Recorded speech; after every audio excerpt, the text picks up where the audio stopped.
Good morning guys, আজ 25শে December আর এখন আমরা কলকাতাতে আছি। আর এখন আমরা বেরোবো আর সন্ধ্যেবেলা কার্নিভাল যাবো পার্ক স্ট্রিটে। কিন্তু সকালবেলা ইউটিউব স্ক্রোল করতে করতে হঠাৎ একটা জিনিস দেখতে পেলাম, জাস্ট কোইন্সিডেন্সলি, আর যেটা পার্ক স্ট্রিটেই আছে। সো গাইজ, আমি প্রচণ্ড এক্সাইটেড ওই জিনিসটার জন্য।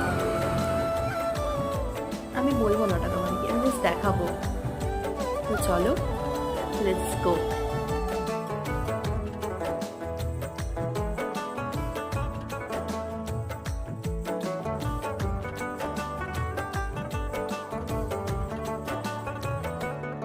बेमाही दिल मेरा डब डब बोले, ऐ भेद दिलां दे खोले।